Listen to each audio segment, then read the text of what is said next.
Hola a todos, soy Rafael Lovelo, soy neumólogo, somnólogo, director médico de la Clínica Especializada en Trastornos del Sueño Cairo Ondina y miembro del Comité para la Prevención y Control de la Infección por Coronavirus.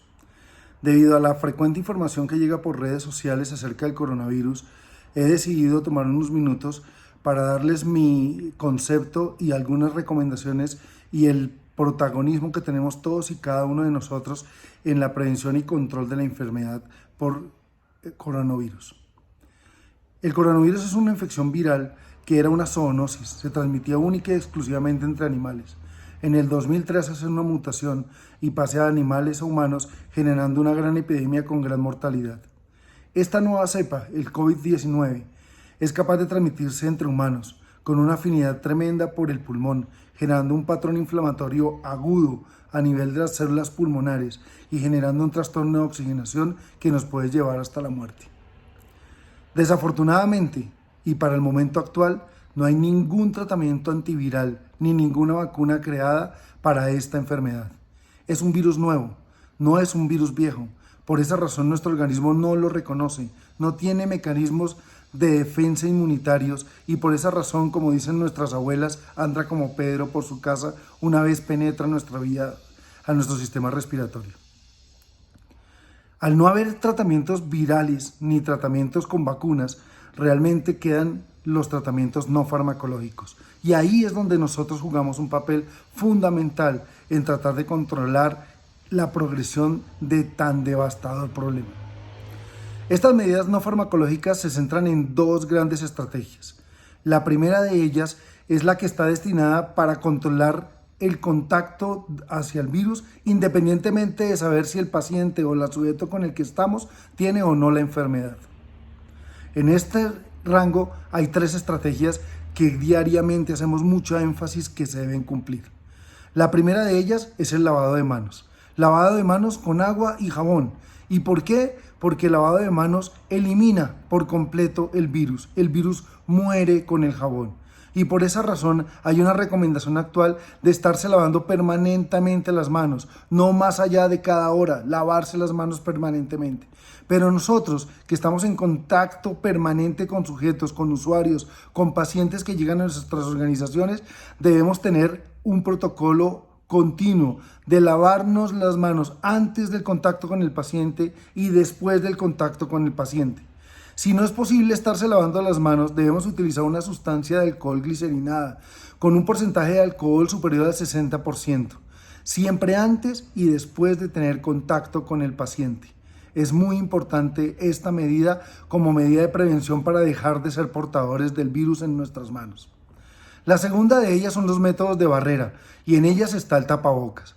El tapabocas debe ser utilizado continuamente por personas que tienen procesos gripales o por personas que tienen contacto frecuente con sujetos que están entrando a nuestros hospitales, a nuestras organizaciones, porque nosotros somos miembros de un sistema de salud en donde no podemos dejar de atender pacientes.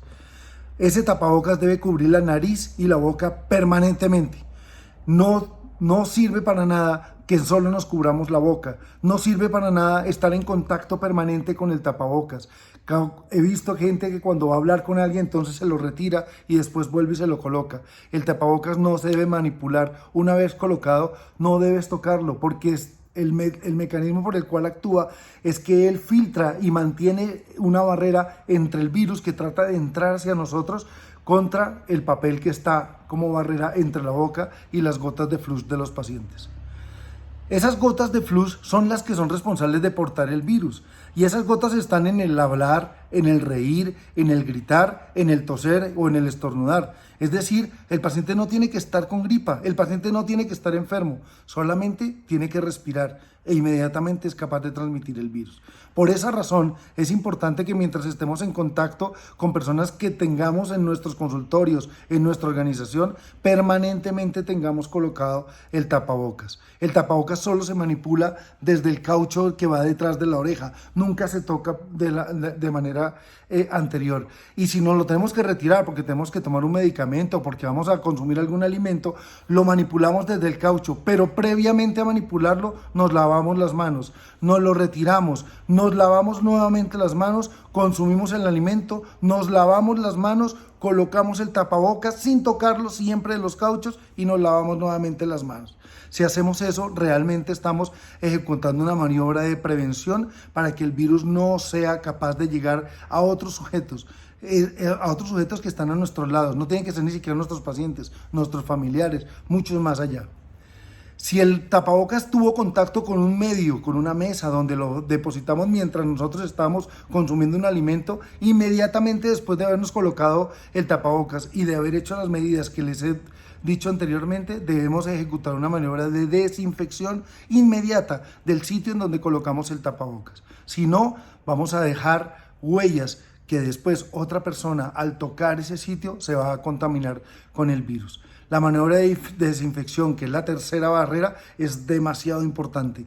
Nosotros estamos continuamente tocando teclados, mouse, computadores, mesas, escritorios, sillas. Tenemos que estar haciendo desinfección permanentemente para evitar que el virus permanezca allí. Ya se sabe que el virus en esas condiciones puede durar hasta 48 horas y ser susceptible de infectar a cualquiera que tenga contacto con él en ese sitio. Las otras maniobras son destinadas para situaciones en las cuales realmente queremos contener el contagio con personas que han tenido exposición o que están enfermas con el COVID-19. Esas maniobras son de mitigación o son de supresión. Las maniobras de mitigación, como las que hoy en día nuestro sistema gubernamental está sugiriendo y está implementando, son realmente importantes. Son maniobras en donde nos solicitan que encarecidamente disminuyamos el contacto con las personas. Hace 2 días salió una publicación de pacientes del Reino Unido y de Estados Unidos en donde se calcula que en los 14 días de exposición, de posible exposición al virus, un sujeto normal, adulto, joven, sin mayor compromiso laboral, tiene por lo menos 217 contactos en esos 15 días.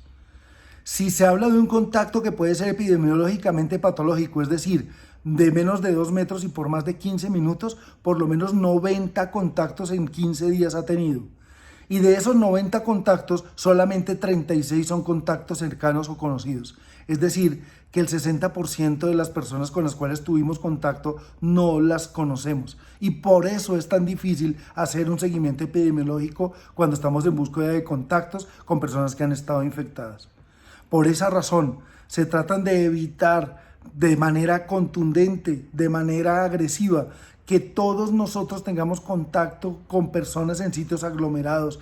No tenemos que tener contactos ni siquiera con personas conocidas, familiares que no vivan con nosotros, porque podemos ser portadores del virus y transmitir la enfermedad de manera desenfrenada. ¿Por qué se tratan de hacer esas maniobras de mitigación o de supresión?